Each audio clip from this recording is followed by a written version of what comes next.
पहिरों दफ़ो पाकिस्तान जी जा दुनिया की तारीख़ में आइन की तरमीम कई वई। सिंध जो हाणे समुंड आहे ई कोन, हाणे इहो समुंड वफ़ा कयो। गवर्नमेंट ऑफ सिंध कयो छा आहे वक़्तु ताईं। इस्लामाबाद मां अटॉर्नी जनरल आयो आहे, कोर्ट में जॾहिं हियरिंग थी आहे, ॿी बिल्डिंग में एडवोकेट जनरल वेठो आहे, he didn't come. Assistant advocate general जेको आहे सो बीठो आहे उते, ॿार हो वीचारो यंग छोकिरो। हिननि जी संजीदगी जी हालत इहा आहे त एडवोकेट जनरल साहब बि न आयो, मथां खां कमिटमेंट करणी पए, मालिकी खे करणी आहे, उहे त कोन था कनि। फेडरल गवर्नमेंट खे सिंध गवर्नमेंट जेको लेटर लिखियो हुयो बुज़दिलाना, मुनाफ़िक़ाना ऐं सिंध सां गद्दारीअ जे मुतराद अमल कयो। जीअं होॾे जाहिल वेठा आहिनि, मुंहिंजे ख़्याल में उन खां वॾा जाहिल हिते वेठा जेके इहा बि ख़बर कोन्हे त असां अवेलेबल नथा करे सघूं। कहिड़े कानून त तव्हांजी जागीर आहे त सिंध फेडरल गवर्नमेंट जो को भउ कोन्हे। हुनजी असां रस्ता रोक कंदासीं, हर लेवल ते कंदासीं। ॻाल्हि आहे जॾहिं तव्हांजी प्रोविंशियल हुकूमत ई विकामिल हुजे या कंप्रोमाइज़ हुजे त को प्रॉब्लम को क्रिएट थिए। हाणे हुननि जो एतिरो कॉन्फिडेंस मज़बूत थी वियो आहे कि आइन जी परवाह बि कोन्हे। पोइ ऑर्डिनेंस जे ज़रिए तव्हांजे सूबे जी बाउंड्री चेंज था करे वञनि। तक़रीबन को 16-17 आइन जा प्रोविजन्स आहिनि जिन खे हिननि वॉयलेट कयो। हिकिड़े ऑर्डिनेंस जिनी का औकात ई कोन हूंदी आहे। ऑर्डिनेंस छा आहे? तमामु वॾी कॉन्स्पिरेसी आहे त कहिड़े तरीक़े सां हिकिड़ो वायबल डिवीजन थिए प्रोविंस जी। ख़तरनाक ॻाल्हि जेका आहे त उते कंहिं बि हाई कोर्ट जी जुरिसडिक्शन कोन्हे। अगर मोहाणो सुभाणे मिसिंग पर्सन थी वञे तो हुन वटि पूरे पाकिस्तान में कंहिं बि हाई कोर्ट में कॉन्स्टिट्यूशनल पिटीशन दाख़िल करण जी जुरिसडिक्शन को रिज़ॉर्ट ई कोन्हे। पीडा जो जेको Pakistan island development authority ordinance जेको आयो आहे, उन जा कहिड़ा बुनियादी जेके असांजा जेके इख़्तिलाफ़ी जेके नुक़्ता आहिनि उहे कहिड़ा आहिनि। सभ खां पहिरियों त मां इहो ॿुधाइणु पसंदि कंदुसि तव्हांखे त असांजो जेको आइन आहे उन में हिकिड़ी ॻाल्हि ॾाढी सुठी आहे त कंहिं बि सूबे जे इलाक़ाई बाउंड्रीअ खे चेंज करणु तक़रीबन नामुमकिन आहे। छाकाणि त हुन में 2 शर्तूं रखियूं वयूं आहिनि। हिकिड़ी त 2/3 मेजॉरिटी घुरिजे तव्हांखे सेनेट में ऐं नेशनल असेंबली में, वरी तव्हांखे 2/3 मेजॉरिटी घुरिजे उन सूबे जे असेंबली में। तॾहिं तव्हां उन सूबे जो जी जेका जोग्राफी आहे उनखे ऑल्टर करे सघो था। ऐं नवनि सूबनि ठाहिण जो असांजे आइन में गुंजाइश ई कोन्हे। ऑल्टर करण जी गुंजाइश आहे पर उहा बि ॾाढी सख़्तु आहे। सभ खां पहिरियों त जेको हिन ऑर्डिनेंस सां जेको कमु करण जी कोशिशि कई वई आहे उहा इहा आहे त पहिरों दफ़ो पाकिस्तान जी जा दुनिया जी तारीख़ में आइन जी तरमीम कई वई आहे। ऐं जंहिं मां शिप जी ॻाल्हि कई 239(4) जंहिंमें तव्हां कंहिं सूबे जो जी जोग्राफी चेंज करे सघो था, उन आइन जी उन जी सख़्तु उन हायर थ्रेशोल्ड खे मूंखे त सम्झ में नथो अचे त या त जहालत आहे या एरोगेंस आहे पावर जी, जो उन्हनि ऑर्डिनेंस जे ज़रिए जेको हिकिड़ी सिंपल लेजिस्लेशन हूंदी आहे, आर्ज़ी लेजिस्लेशन हूंदी आहे। ऐं जेकॾहिं पीपुल्स पार्टी मां मूंखे चवंदे को शर्म नथो अचे, हिन करे पीपुल्स पार्टी जेकॾहिं वाक़ई सचाई करे सेनेट में हिकिड़ो जेकॾहिं रेज़ोल्यूशन पास करे त इहो ख़तमु थी वेंदो। पर तव्हां उन्हनि जी जुरत ॾिसो, तव्हां उन्हनि जी ॾिठाई ॾिसो त आइन जी तरमीम थी आहे इन ऑर्डिनेंस जे ज़रिए, जंहिंसां सिंध जो जी जोग्राफी जेका आहे उहा तब्दील थी वई। तारीख़ असांजी जेका आहे, सिंध जी शिनाख़्त जेका आहे उहा सामूंडी असांजो जेको पस मंज़र आहे उहो सामूंडी हमेशह असांजो को इकनॉमिक रिलेशनशिप हुजे या रीजनल रिलेशनशिप हुजे या ग्लोबल रिलेशनशिप हुजे, उन जा जेको ओपनिंग एंड एंड जेका आहे उहा असांजी समुंड आहे। समुंड जी जेका असांजी बाउंड्री आहे हाणे उहा असां खां खसिजी वई आहे। मां कोर्ट में बि इहो ई चयुमि, हाई कोर्ट में, त असां we have become now a little Vienna, a landlocked country, we have no ocean, we have no sea now. असां खां हिकिड़े सदारती हुकुमनामे जे ज़रिए समुंड खसे वियो, लिटरली लीगली ऐं कॉन्स्टिट्यूशनली। मां तव्हांखे ॿुधायां सिंध जो हाणे समुंड आहे ई कोन, हाणे इहो समुंड वफ़ा कयो। त इहो आहे बेसिकली हिन ऑर्डिनेंस जो जेको तत्व सत्व जॾहिं चइजे पोइ इहो त हिकिड़े ऑर्डिनेंस ज़रिए सिंध जी जेका सामूंडी पट्टी आहे या जेको समुंड आहे सिंध जो समुंड आहे उहो हाणे वफ़ाक़ जो त असांजो आहे। हाणे आइन में ख़ासि तौर ते 18वीं तरमीम खां पोइ जेको हिकिड़ो शिक आहे 172 जी, उन में ख़ासि तौर ते तरमीम कई वई त भई जेको बि लैंड आहे, जेके बि रिसोर्सिस आहिनि, वसीला आहिनि, 12 नॉटिकल माइल्स जे अंदरि उहे सूबे जी मिल्कियत हूंदा। इन ते को बहस ई कोन्हे, इहो हिकिड़ो मञियल हक़ीक़त आहे। इन ते को बि हिकिड़ो फस्ट ईयर जो लॉ स्टूडेंट बि तव्हां सां बहस न कंदो त इहे जेके 12 नॉटिकल माइल्स वारो जेको एरिया आहे इहो सिंध जो ऐं बलूचिस्तान जो आइनी तौर ते, कानूनी तौर ते इहा असांजी मिल्कियत आहे। जेको इकनॉमिक ज़ोन हूंदो आहे उहो 350 नॉटिकल माइल्स ताईं आहे।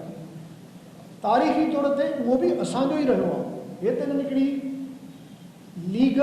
लीगल फिक्शन क्रिएट करे ऐं जेको 1976 जो जेको territorial waters and maritime zones act आहे, एक्ट जे ज़रिए हिननि चयो त भई ठीकु आहे 12 उन पहिरियों त 12 किलोमीटर जे अंदरि बि वफ़ाक़ जो हूंदो हुयो। हे त 18वीं तरमीम खां पोइ इहो थियो आहे सिलसिलो। त कोशिशि जेका शुरू खां रही आहे त सिंध हिकिड़ो, मां सम्झां थो त हिकिड़ी सोना अंडा ॾियण वारी हिकिड़ी कुकड़ आहे जंहिंखे हुननि ट्रीट कयो आहे। सो इन जे करे हीअ जेका हाणे कोशिशि कई वई आहे उहा हिकिड़ी ख़तरनाक कोशिशि आहे। पाकिस्तान जी तारीख़ में पहिरियों दफ़ो ऑर्डिनेंस सां आइन चेंज थियो आहे। पाकिस्तान में हिकिड़ी नई फेडरली एडमिनिस्ट्रेड अथॉरिटी डेवलप थी आहे। इन खां पहिरियों फाटा हुई, फाटा ख़तमु थी वई 5वीं अमेंडमेंट खां पोइ। हाणे ऑर्डिनेंस सां हिकिड़ी फेडरली एडमिनिस्ट्रेड अथॉरिटी क्रिएट थी आहे जेका सिंध ऐं बलूचिस्तान जे टेरिटोरियल ऐं इंटरनल वाटर्स, वरी हिकिड़ी ॿी शइ जेका थी आहे, यानी सिर्फ़ु टेरिटोरियल वाटर्स ताईं महदूद न आहे फेडरल गवर्नमेंट।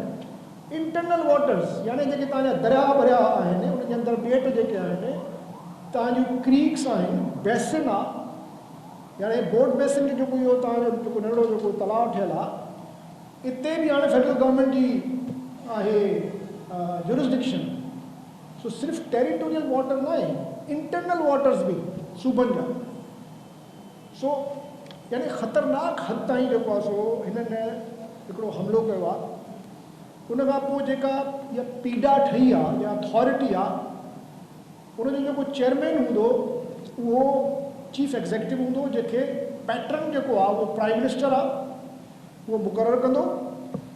चेयरमैन साहब जेको हूंदो उहो जेके बि किथां बि माण्हू भर्ती करे उनखे पब्लिक सर्वेंट सम्झो वेंदो सेक्शन 21 PPC जे तहत। माना पंजाब मां, इस्लामाबाद मां हेॾां होॾां माण्हू घुराए तव्हां डिक्लेयर करे छॾंदो बाबा हे हाणे पब्लिक सर्वेंट्स। माना पब्लिक सर्विस कमीशन जो, कंपेटिटिव एग्ज़ामिनेशन जो, रिक्रूटमेंट जो प्रोसेस ई कोन्हे। मर्ज़ी आहे हिननि जी जितां बि घुराइनि, उन खां पोइ तव्हां डिक्लेयर करे छॾो बाबा हाणे हे public servants, they will be deemed to be public servants. माना मुंहिंजे ख़्याल में शायदि ईस्ट इंडिया कंपनी कयो हूंदो कॾहिं, माना जिन को तस्वुर ई कोन्हे। आर्टिकल 240 थो चवे त बाबा जेका बि पब्लिक सर्विस आहे उहा थ्रू कंपेटिटिव प्रोसेस जे पब्लिक सर्विस कमीशन में ईंदी, उहो बि ख़तमु। उन खां पोइ उहे जेके माण्हू हिते ईंदा कमु कंदा, उन्हनि ते पाकिस्तान जे कंहिं बि कानून जो उनजे मथां को लागू नथो थिए। ओवर राइडिंग लॉ आहे, not withstanding any other law existing for the time being in force. माना इहो हिकिड़ो सुपर लॉ आहे। तव्हां हुनखे इन लॉ खे तव्हां इवन कोर्ट जा ऑर्डर्स बि जेको आहे सो ओवर राइड नथा करे सघनि।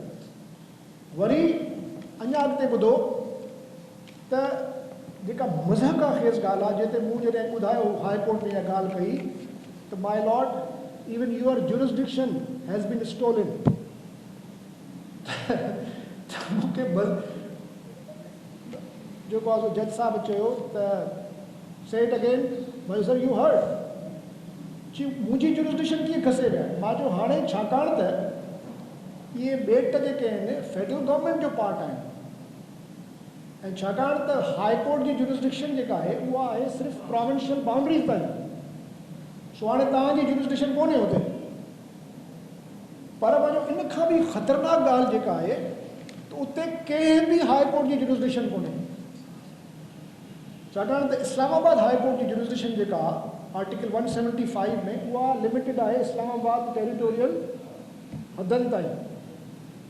त माना जेकॾहिं वीचारो को मोहाणो, मां इहो चयुमि कोर्ट में, मां चयो मोहाणो सुभाणे मिसिंग पर्सन थी वञे तो हुन वटि पूरे पाकिस्तान में कंहिं बि हाई कोर्ट में कॉन्स्टिट्यूशनल पिटीशन दाख़िल करण जी जुरिस्डिक्शन को रिज़ॉर्ट ई कोन्हे, छाकाणि त सिंध जो हिसो आहिनि कोन टेक्निकली, तंहिंजे करे हाई कोर्ट जी जुरिस्डिक्शन कोन्हे। इस्लामाबाद हाई कोर्ट जी जुरिस्डिक्शन आहे ई कोन, त उहा सिर्फ़ु इस्लामाबाद ताईं महदूद। हाणे माना तव्हां कॉन्स्टिट्यूशनल माना फंडामेंटल राइट जेको आहे तव्हांजा जेके 28 फंडामेंटल राइट्स आहिनि, 20 फंडामेंटल राइट्स आहिनि, उहे तव्हां किथे एक्सरसाइज ई कोन था करे सघो, छो त फंडामेंटल राइट तव्हां खणी वेंदो या त 199 में या 184(3) में सुप्रीम कोर्ट, माना 199 में तव्हां वञी कोन था सघो। तव्हां वटि हाणे मोहम्मद अली शाह साहब वटि हिन वक़्तु कॉन्स्टिट्यूशनल जुरिस्डिक्शन एक्सरसाइज करण जो को ऑप्शन ई कोन्हे। मां जो हे मुल्क आहे या स्कैंडल आहे, इहे मुंहिंजा लफ़्ज़ आहे हुते। मां चयो तव्हां हिकिड़ी 35 लख फैमिलीज़ खे ऐं उन सां गॾु करोड़े ॿिया माण्हू जुड़ियल आहिनि, सुभाणे मां चयो इहे माण्हू इन्हनि आइलैंड्स ते मारिजी वञनि, खजी वञनि, गुम थी वञनि, उनजी फैमिलियूं ख़तमु थी वञनि, they can not go anywhere. मां चयो कंहिं मुहाणे जे तरफ़ां रिट ऑफ हैबिस कार्पियस नथो दाख़िल करे सघां, हब्स बेजा जी मां रिट, छाकाणि त मां काॾे वेंदुसि, जेकॾहिं मां ईंदुसि तव्हां वटि खणी त हे बीठो आहे तव्हांजो जेको सरकारी वकील हूंदो, साईं तव्हांजी त जुरिस्डिक्शन ई कोन्हे, हे त फेडरल गवर्नमेंट जो पार्ट आहे। इस्लामाबाद वेंदुमि, हो चवंदा बाबा पहिरियों आइन त तव्हां तरमीम कयो, असांजी जुरिस्डिक्शन पहिरियों ओसि ताईं त कयो, असांजी लिखियलु आहे आइन में त इस्लामाबाद टेरिटोरियल जुरिस्डिक्शन ताईं इस्लामाबाद हाई कोर्ट जी जुरिस्डिक्शन आहे, तव्हां हिते कीअं आया, पोइ मां काॾे वञा। वरी तव्हां इन खां वधीक हिकिड़ी ॿी मज़हका खेसि ॻाल्हि ॿुधो, हाणे इहा ठही वई, पीडा ठही वई, पीडा टैक्स बि पाण हणंदी, सिंध हुकूमत जा जेके प्रोविंशियल टैक्सिस आहिनि उहे ख़तमु थी विया, प्रॉपर्टी टैक्स बि ख़तमु, सिंध जा जेके रेगुलेटरी इदारा आहिनि, सिंध बिल्डिंग कंट्रोल अथॉरिटी वग़ैरह जेके करोड़नि अरबनि रुपयनि जा असांजा जो नाणो ईंदो आहे उहे सभु विया हलिया। हिते जेका डेवलपमेंट थींदी असांखे टैक्स टको कोन मिलंदो, ऐं उन खां पोइ रेगुलेटरी इदारा हिननि जा पंहिंजा हूंदा। ॿियो मां जेको सुवाल उथारियुमि त डोमिसाइल कंहिंजो हूंदो, ऐं जिन जो पहिरियों हिते डोमिसाइल आहे उन्हनि जो छा थींदो? तव्हां त ओवरनाइट डोमिसाइल ख़तमु करे छॾिया हुनजा, छाकाणि हो त हाणे सिंध जा डोमिसाइल ई न आहे, हो त हाणे अलाए बोलो फेडरल गवर्नमेंट फेडरल टेरिटरी आहे, त उन्हनि जे राइट्स जो छा थींदो, उन्हनि जी नौकरियुनि जो छा थींदो, उन्हनि जे एजुकेशनल या जेके ॿिया सिविल राइट्स आहिनि जिन जो तालुक़ु प्रोविंशियल लेजिस्लेटिव कॉम्पिटेंस सां आहे, उन्हनि जो छा थींदो? जॾहिं इहे बहस थिया असांजा हुते, ऐं जॾहिं इहो नोटिसिस थिया त ॿी जेका हियरिंग हुई उन ते अटॉर्नी जनरल साहब बि आयो, ऐं अटॉर्नी जनरल साहब यकीनन पढ़ियो हूंदो जेके असांजा एतिराज़ हुया। अटॉर्नी जनरल साहब बिल्कुलु अचण सां ई कंहिं बि क़िस्म जो दिफ़ा न कयो, हुन चयो त मां बिल्कुलु मञा थो, मूंखे शदीद उन लफ़्ज़ आहिनि इहे त मूंखे शदीद एतिराज़ आहिनि हिन ऑर्डिनेंस ते। हुन इहो बि चयो त बिल्कुलु हीअ ऑर्डिनेंस जेको आहे इहो आइनी इलाही को सहीफ़ो कोन्हे, हिन में तरमीम थियण जी ज़रूरत आहे ऐं असां कंदासीं। हुन इहो बि चयो त इहा ॿेट जेके आहिनि इहे सिंध हुकूमत जा आहिनि, सिंध जा आहिनि, ऐं इन ते बिल्कुलु असां पोइ इहो मां सभई ऑर्डर में लिखाया। सो हाणे उहो असांजे ऑर्डर जो हिसो आहे, जंहिंमें उन्हनि चयो आहे त असां जेको बि डेवलपमेंट पहिरीं त डेवलपमेंट न कंदासीं जेसि ताईं गवर्नमेंट ऑफ सिंध असां सां कोऑपरेशन न कंदी ऐं कोलैबोरेशन न कंदी, ऐं इहा उन कमिटमेंट ॾिनी आहे त असां इन ते डेवलपमेंट न थियणु ॾींदासीं तेसि ताईं। सो मां सम्झां थो त इहो ऑर्डिनेंस असांखे ख़ुशफ़हमी कोन्हे, पर जेको अक़ली लिहाज़ खां जेकॾहिं सोचिजे लॉजिकली इहो ऑर्डिनेंस हिकिड़ी वॾी मज़ाक आहे ऐं हिकिड़ो फार्स आहे, हिकिड़ो मां त चवंदुसि हिकिड़ो डर्टी जोक आहे। ऐं जिन बि इहो ऑर्डिनेंस ड्राफ्ट कयो आहे they should be ashamed of themselves. इहो त ऑर्डिनेंस शायदि फर्स्ट ईयर LLB के ॿार खे मिलियो आहे त उहो बहितर करे वञे हा। हीअ ऑर्डिनेंस कंहिं बि तरह सां क़ाबिले अमल या इनखे इम्प्लीमेंट करे ई नथो सघिजे। जेको मां शुरू में ॻाल्हि कई त ॻाल्हि सिर्फ़ु आइलैंड्स जी न आहे। मसइलो इहो आहे त पाकिस्तान हिकिड़ी फेडरेशन आहे। फेडरेशन में डिस्ट्रीब्यूशन ऑफ पावर्स आहे। लेजिस्लेटिव पावर्स बि आहिनि, एडमिनिस्ट्रेटिव पावर्स बि डिस्ट्रीब्यूटेड आहिनि, इन सां गॾोगॾु फाइनेंशियल पावर्स बि आहिनि ऐं इन खां अलावा स्पेशल पावर्स बि आहिनि जंहिंमें CCI वग़ैरह आहे, NFC वग़ैरह आहे तव्हांजो। जेकॾहिं गवर्नमेंट ऑफ सिंध चाहींदी बि त असां इहे आइलैंड्स फेडरल गवर्नमेंट खे ॾियूं त आइनी तौर ते सिंध गवर्नमेंट ॾेई कोन थी सघे।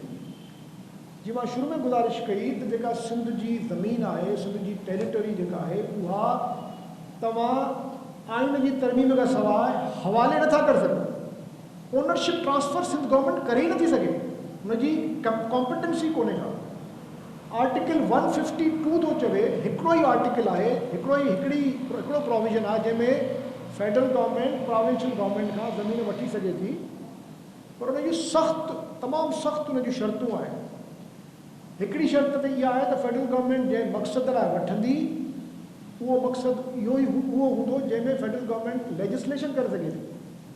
मसइलन को तव्हांखे कैंटोनमेंट ठाहिणी आहे, को एयरपोर्ट ठाहिणो आहे, को पोर्ट ठाहिणो आहे, उहे एरिया जिन में फेडरल गवर्नमेंट खे कानून साज़ी करण जो हक़ु आहे। हाणे शहर ठाहिणु, इंफ्रास्ट्रक्चर डेवलप करणु, इहो त फेडरल गवर्नमेंट जो कमु ई कोन्हे। तंहिंजे करे फेडरल गवर्नमेंट खे सिंध गवर्नमेंट जेको लेटर लिखियो हुयो 6 जुलाई वारो, जेको बेशर्मी जो इज़हार थियो हुयो त तव्हांजे हवाले था कयूं असां इहे लफ़्ज़ लिखियल आहिनि त we make these islands available to you. उहो इंतिहाई मां सम्झां थो त हिकिड़ी बुज़दिलाना, मुनाफ़िक़ाना ऐं सिंध सां गद्दारीअ जे मुतराद हिकिड़ो अमल कयो। जीअं होॾे जाहिल वेठा आहिनि, मुंहिंजे ख़्याल में उन खां वॾा जाहिल हिते वेठा जिनखे इहा बि ख़बर कोन्हे त असां अवेलेबल नथा करे सघूं। कहिड़े कानून ते? तव्हांजी जागीर आहे छा सिंध? तव्हां असांजा कस्टोडियन आहियो, तव्हां ट्रस्टी आहियो, वी आर द बेनिफिशरीज़। तव्हांखे असां वोट ॾिनो आहे हिकिड़े ख़ासि टाइम लाइ, हिकिड़े मुद्दे लाइ, तव्हां असांजे हक़नि जो, असांजे बुनियादी हक़नि जो, असांजे सिविल राइट्स जो, फंडामेंटल राइट्स जो तहफ़ुज़ कयो। तव्हांखे इहो असां थोरी चयो त तव्हां असांजी पूरी जेका फ्यूचर जी पूरी जेको सर्वाइवल आहे उनखे तव्हां स्टेक रखी सघो। पर छाकाणि त प्रॉब्लम थियो ई हिनजे करे आहे, जॾहिं तव्हांजी जेका कस्टोडियन आहे, गवर्नमेंट आहे, जेका रिप्रेज़ेंटेटिव आहे, जॾहिं उहा कंप्रोमाइज़ थी करे, कंप्रोमाइज़ बि चोराणे अंदाज़ में, ओपनली नथी करे, लिकी लिकी थी करे, हुननि सां वेही साज़िशाना अंदाज़ में थी करे, त पोइ असांखे यकीन, मूंखे फेडरल गवर्नमेंट जो को भउ कोन्हे, हुनजी असां रस्ता रोक कंदासीं, हर लेवल ते कंदासीं। पर ॻाल्हि आहे जॾहिं तव्हांजी प्रोविंशियल हुकूमत ई विकामियल हुजे या कंप्रोमाइज़ हुजे त पोइ प्रॉब्लम थो क्रिएट थिए। ॾिसो, मां लिखी बि चुको आहियां, मां काफ़ी दफ़ा रिक्वेस्ट बि कई आहे पब्लिक फोरम्स ते त पीपल्स पार्टी वटि अञा ताईं सेनेट में मेजॉरिटी आहे। हिकिड़ो सेनेट जो जेको आहे, तव्हां जेकॾहिं रेज़ोल्यूशन पास कंदो त ख़तमु थी वेंदो ऑर्डिनेंस, उन वक़्तु ख़तमु थी वेंदो। या सेनेट में रेज़ोल्यूशन पास थिए या नेशनल असेंबली में थिए। नेशनल असेंबली में ज़ाहिर आहे हुननि जी मेजॉरिटी आहे, पर सेनेट में त तव्हांजी मेजॉरिटी आहे। What is stopping you? हे छो था इहो टाइम पंहिंजो विञाइनि, छो था चाहिनि त नेक्स्ट इलेक्शन थी वञे सेनेट जी, हुननि जी मेजॉरिटी अचे त पोइ असां चऊं पाण असां छा कयूं? सो बुनियादी जेको मसइलो आहे, उहो बुनियादी मसइलो इहो आहे। कराची खां हैदराबाद ताईं तव्हां सॼियूं ज़मीनूं ॾेई छॾियूं आहिनि, स्ट्रेटेजिक लैंड्स जेके आहिनि, लखनि एकड़नि में तव्हां उन्हनि खे भुॻड़नि जे मुट जेको आहे ॾेई छॾियूं आहिनि। छो ॾेई छॾियूं आहिनि? छाकाणि त मां इहा ॻाल्हि ओपनली थो चवां त कराची हिन मौजूदा सूरत हाल में अलॻि सूबो सस्टेनेबल न आहे, छाकाणि त कराची वटि पाणी कोन्हे। हिननि खे हेडवर्क्स घुरिजनि, हिननि खे पाणीअ जा हेडवर्क्स घुरिजनि हैदराबाद जा। हे कराचीअ खे हैदराबाद सां मिलाइण जी कोशिशि था कनि, जंहिंमें ज़रदारी साहिबु शामिल आहे। 50,000 एकड़ ॾेई छॾिया अथई इदारनि खे ज़मीनूं। जेतिरो जल्दी थी सघे तव्हां कराची हैदराबाद गॾे छॾियो। जेको कैनाल अचे थो, जितां पाणी कराची खे मिले थो, ओसि ताईं कराची खे ॻंढिणो आहे।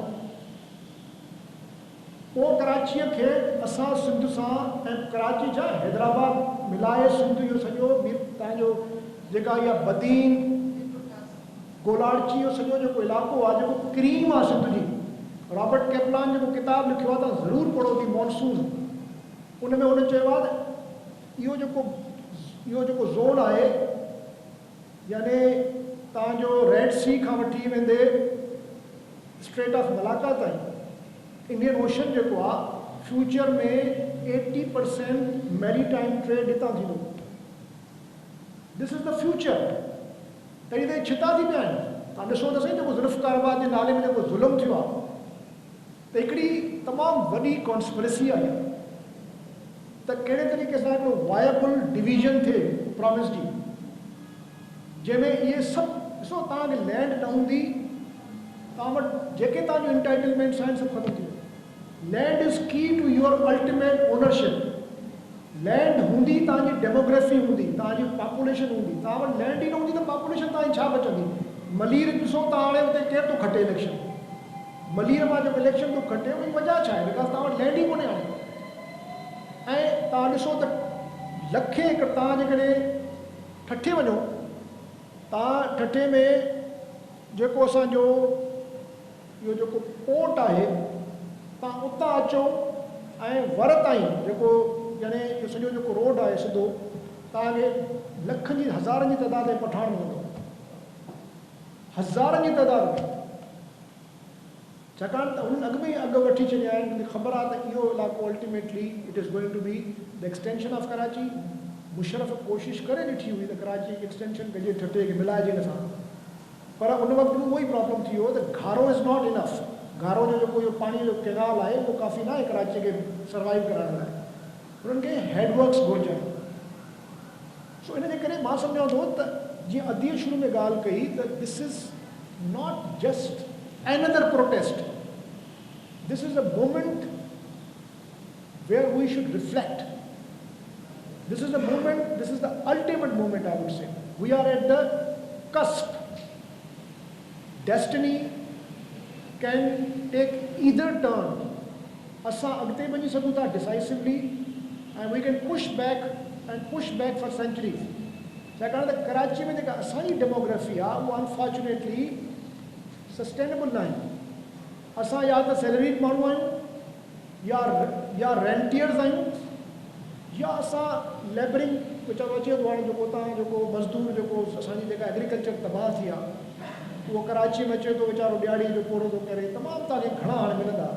उहे वीचारा किराए जे घरनि में रहनि था, उनकी पंहिंजी लैंड कोन्हे। ॾिसो, दुनिया में जेके डेमोग्राफिक शिफ्ट्स आया आहिनि उनजो जेको बुनियादु आहे उहो लैंड आहे। Acquisition of land, ownership, proprietary right. Karachi में अॼु बि लखे सिंधीदार आहिनि, पर तमामु थोरा तव्हांखे मिलंदा जिन जा proprietary rights. Majority of them are still रेंटियर्स।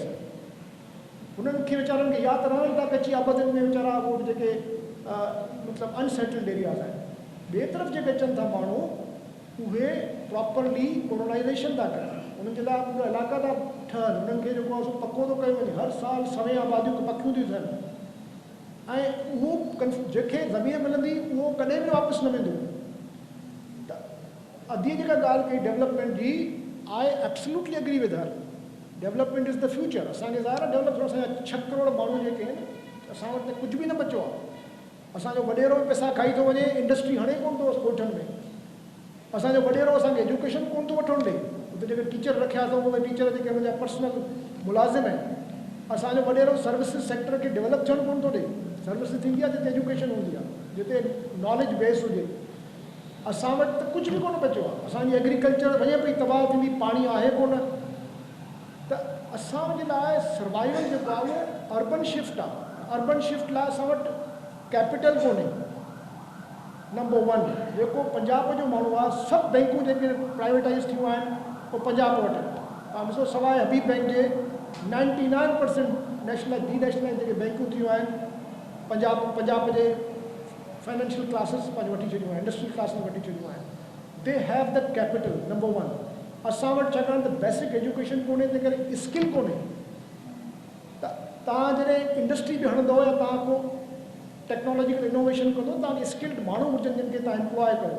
उहे पंजाब मां था अचनि, उहे ॿियनि सूबनि मां था अचनि, छाकाणि त उहे वधीक स्किल्ड आहिनि, मुंहिंजी बेसिक एजुकेशन बहितर आहे। दुबई मां था ट्रेन थी अचनि। थर्ड जेको प्रॉब्लम आहे त असां वटि स्टेट जी का पैटर्नेज कोन्हे। असां वटि तव्हां ॾिसो त सही कहिड़ी पैटर्नेज आहे। को सिंधी कराची में धिका खाई वीचारो पंहिंजो पाण थो ॻोल्हे, के ग़रीब सां वञी रहे थो, पोइ धिका खाई खाई खाई सालनि खां 15 ॾींहं खां नौकिरी थो वठे या 15 ॾींहं खां झुगी थो ठाहे। हो ऑर्गेनाइज़ तरीक़े सां था अचनि। त असां न हुन सां लैंड वञे पई असां खसबी, लेबर असां वटि कोन्हे, कैपिटल असां वटि कोन्हे, टेक्नोलॉजी असां वटि कोन्हे। असां वटि जेको मिडिल क्लास आहे उहो ज़्यादातर सैलरीड आहे, वकील आहिनि, नंढा नंढा दुकानदार आहिनि। हाणे इहे पॉलिटिकल इकोनॉमी कोन था हलाइनि। ऐं असांजो जेको ब्यूरोक्रेट आहे कंप्रोमाइज़ड आहे। उहो उन तव्हां पॉलिसी मेकिंग में उहो बिल्कुलु इन पॉलिटिशियन सां गॾु वेठो आहे। जेका वर्स्ट पॉलिसी मेकिंग आहे उन में ब्यूरोक्रेट गॾु आहे उन्हनि सां। हे जेको तव्हांजो जेको हशर ख़राबु थियो आहे मलीर जो या पूरे सुपर हाईवे जेको थियो आहे, उन कामोरा वेठा आहिनि सभु, जेके उनजा भाङे भाईवार आहिनि। So this is a moment of reflection. असां सभिनी खे ॾाढो संजीदगीअ सां हाणे शयुनि खे ॾाढो ब्रॉडर पर्सपेक्टिव में ॾिसणो पवंदो। हे जेको मामिलो आहे इहो हिकिड़ी तमामु वॾी, मां सम्झां थो त असां ते यलगार आहे। हाणे हुननि जो एतिरो कॉन्फिडेंस मज़बूत थी वियो आहे जो हुनखे आइन जी परवाह बि कोन्हे। उहो ऑर्डिनेंस जे ज़रिए तव्हांजे सूबे जी बाउंड्री चेंज था करे वञनि। ऐं सवाइ असां जेके कुझु 2-3 हज़ार या 20,000 50,000 शाह साहिब जहिड़ा माण्हू, कलमती साहिब जहिड़ा वधीक जहिड़ा असां जेके वेठा आहियूं असां हिते, बाक़ी किथे आहे government of Sindh? Government of Sindh कयो छा हिन वक़्त ताईं? इहो कमु गवर्नमेंट ऑफ सिंध जो आहे, मुंहिंजो कमु थोरी आहे। तव्हांखे ॿुधी हैरत थींदी त इस्लामाबाद मां अटॉर्नी जनरल आयो आहे, कोर्ट में जॾहिं हियरिंग थी आहे, ॿी बिल्डिंग में एडवोकेट जनरल वेठो आहे, he didn't come. Assistant advocate general जेको आहे सो बीठो आहे हुते, ॿार हिकिड़ो वीचारो यंग छोकिरो, दड़नि ॿाहिरि न घुरा मुंहिंजे, उन वीचारे चयो त न सर वी अपोज़ इट। जज पुछियुसि, बाबा are you under instruction of the chief minister?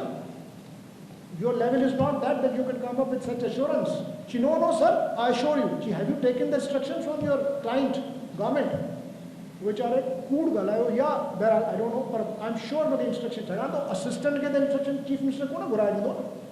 तो हिननि जी संजीदगी जी हालत इहा आहे त एडवोकेट जनरल साहब बि न आयो, त मथां खां कमिटमेंट करणी पए।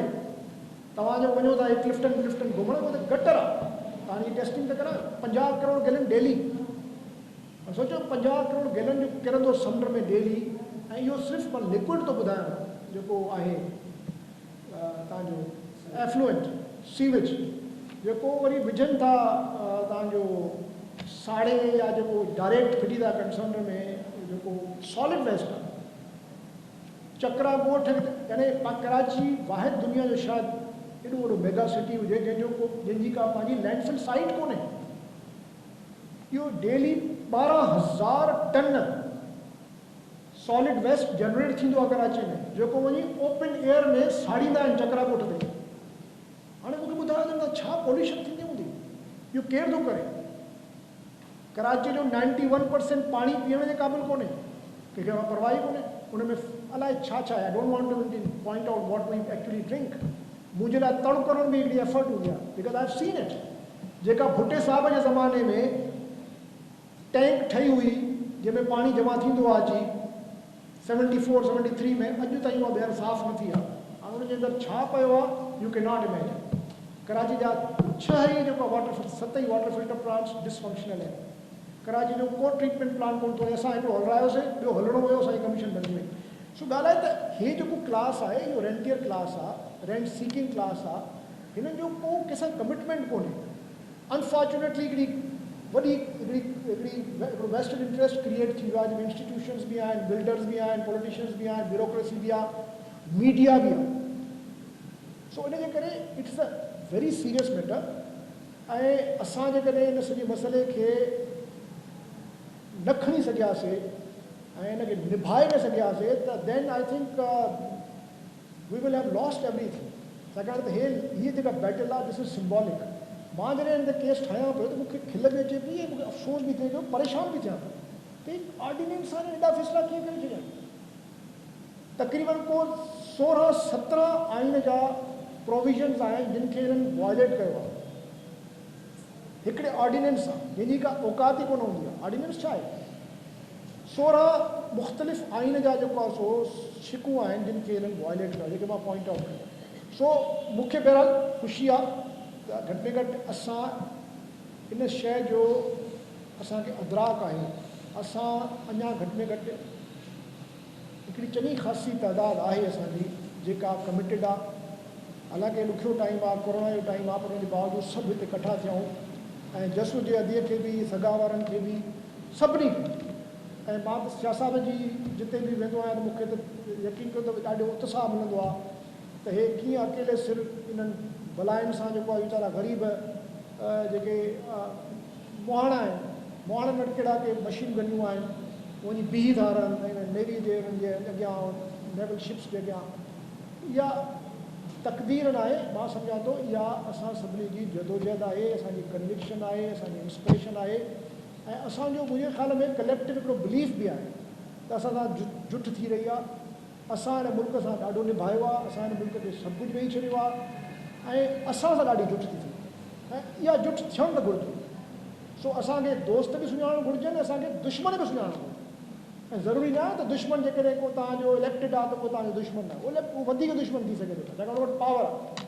सो unfortunately this is the moment where we should reflect where we are, where we can go, and if we fail to go further, we can be pushed back centuries.